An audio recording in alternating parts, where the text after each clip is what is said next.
Main Douce vous dit bonjour. Alors, aujourd'hui je vais vous parler de chaussures et explicitement des Rangers, qu'on dit, si on veut bien le dire à la française, des brodequins. Ouais, mais des Rangers. J'en porte depuis des années, je vous expliquerai après. On va commencer par celles qui pour moi sont les mieux. C'est les Rangers dites réglementaires de type F1 avec 100% cuir, du cuir qui est grainé. Le problème, alors beaucoup de gens sont réticents sur les Rangers parce que c'est de la pompe. Moi je dis souvent il faut les mériter les Rangers. Parce qu'avant que ça devienne des bonnes grosses savates en cuir passe-partout, on se fait mal aux chevilles, aux tendons d'Achille, il faut les faire. Il faut les faire, il faut les cirer, il faut les porter, il faut morfler, mais après plusieurs kilomètres, d'ailleurs vous voyez, elles sont bien, encore bien cirées, je les ai bien incrustées. Et avec ça, vous êtes parti tranquille pour... c'est tout simple. Je vous présente ici mes Rangers, qui sont entre guillemets nés le 3 août 1994. L'année prochaine, elles auront 20 ans. Je les ai resprayés 5 fois. Nickel. Nickel. En plus, elles ont fait l'armée, donc des kilomètres. Voilà, je les porte tout le temps. L'avantage en plus des Rangers comme ça, c'est que c'est du vrai cuir.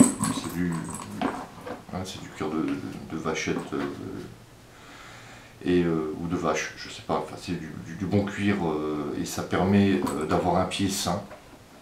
Certes, vaut mieux être en sandalette quand il fait chaud, mais dans la forêt, je vous déconseille. Mais le cuir est respirant, pour que votre pied sera bien plus en bonne santé là-dedans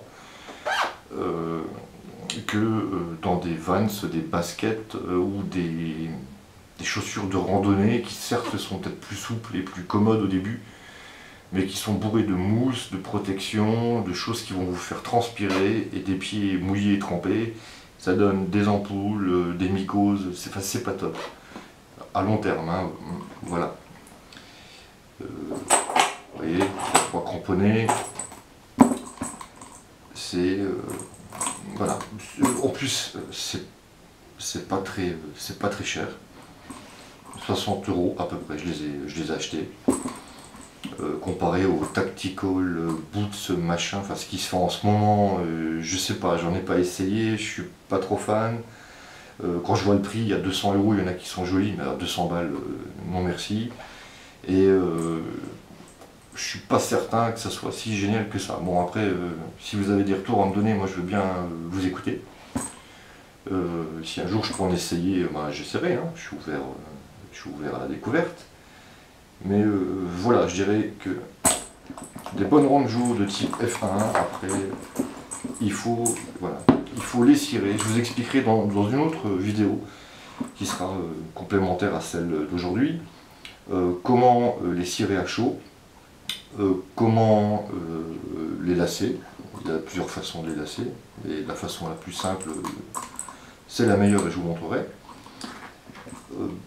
Il faut bien sûr, au début, les cirer le plus possible et passer du temps à ici tordre là où ça va faire mal, c'est-à-dire au niveau de la cheville, des points de flexion, et au niveau du tendon. C'est là où en général on morfle le plus. Ici, on a le pied assez fort, ça se fera tout seul. Il faut les serrer fortement. Très souvent, les gens n'osent pas trop se serrer, et justement, c'est pas ça qu'il faut faire. Il faut bien les serrer de façon à ce qu'elle puisse bien travailler et que le pied ne glisse pas dedans. Ça évitera aussi d'avoir des ampoules au talon. Voilà, après pour ce qui est de la technique du cirage et un petit peu de comment les préparer, je ferai ça dans une autre vidéo.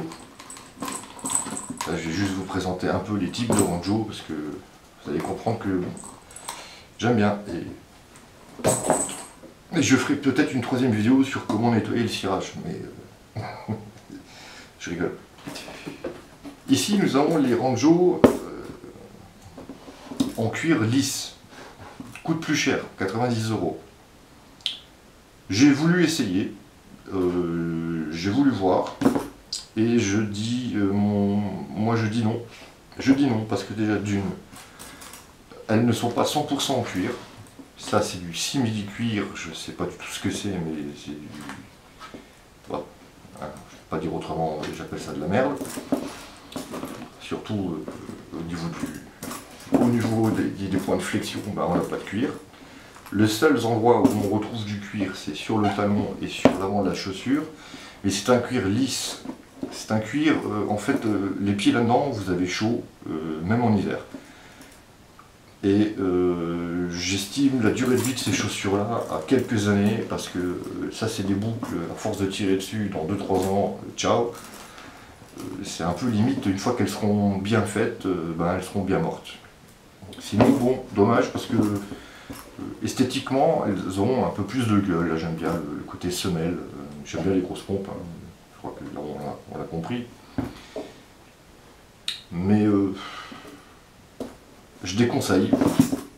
Après, bon, bah, si vous avez un magasin pour essayer, voilà, mettez vos pieds dedans et faites le test, vous verrez. Petit cirage, petit cirage. Et ça, c'est une paire de ranjos que j'ai eu en cadeau. Quelqu'un qui connaissait un colonel a réussi à m'avoir une paire de ranjos, mais c'est des ranjos qui sont spécialement faits pour les parachutistes. Il n'y a pas justement de boucle ici pour éviter que les cordes, les paracordes se mettent dedans, que ça coupe, etc. Donc elles sont à boucler, comme des grosses chaussures classiques. Le cuir est pas mal, c'est du cuir grainé, c'est du cuir partout. Là on est pour quelque chose de pas trop mal. J'aime un peu moins le style. J'aime pas trop, là on a une espèce de grosse languette pleine de mousse et ça tient chaud. Donc peut-être en hiver, et encore, voilà, je les ai essayés, c'est de la bonne pompe, mais je suis pas fan.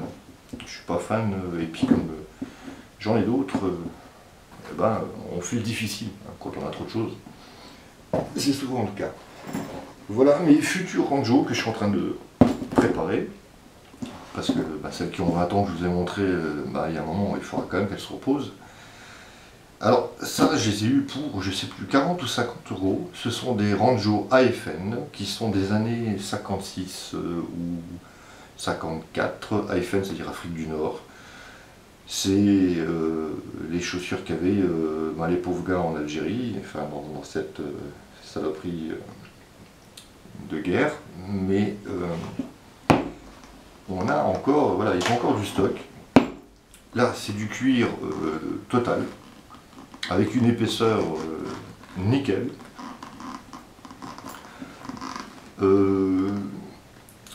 On a une petite différence sur la semelle, vous voyez. Les crampons ne vont pas jusque là. C'est une autre façon de coudre à l'époque. Elles sont en cuir pareil grainé, mais je les ai cirées à chaud parce qu'en fait, quand je les ai reçues, les ranjos AFN, elles sont de couleur plus, enfin on voit plus trop, mais de couleur beige. En fait, elles sont couleur cuir naturel. Je les ai cirées à chaud 3 fois de suite, et vous voyez, j'en ai fait des ranjos noirs. Vous verrez ça dans la deuxième partie de la vidéo qui expliquera le cirage à chaud, qui est pour moi, comme je vous dis, c'est la meilleure façon d'acheter les super tubes spéciales claquettes. Ça cire en surface. Le cirage à chaud permet de faire rentrer dans la matière, dans le cuir, le cirage, et donc de non seulement mieux les protéger, mais aussi de mieux les assouplir. Voilà, après, il faut, comme vous voyez, il faut les travailler. Voilà, mais c'est celle que je vous conseillerais, moi. Ça, c'est vraiment la bonne ranjo. Je l'ai testé sur le terrain, c'est nickel. Nickel, bon, avant que ça devienne des savates, il va falloir encore un peu morfler des pieds. Qu'est-ce que je voulais dire d'autre? Tiens, j'ai oublié. bon, à peu près tout, hein. Mes ranjos que j'ai au pied, je ne vais pas vous en parler, c'est les types réglementaires, sauf qu'elles ont fait leur kilomètre, allez savoir combien. Et donc elles sont souples et nickel. Pour les techniques voilà, d'assouplissement du cuir, je vous expliquerai ça aussi sur la vidéo avec le cirage.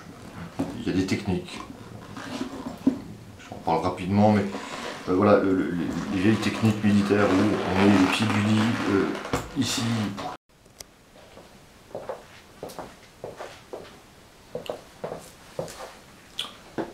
Et bien voilà, vous l'avez compris, je viens de me faire couper le sifflet par ma batterie. J'avais pratiquement terminé ma vidéo et donc je vous ai à peu près dit l'essentiel. La suite dans une deuxième vidéo par rapport à ce que je vous disais, donc cirage à chaud, lassage et quelques petits conseils pour aider à assouplir le cuir. Donc ça sera dans une prochaine vidéo.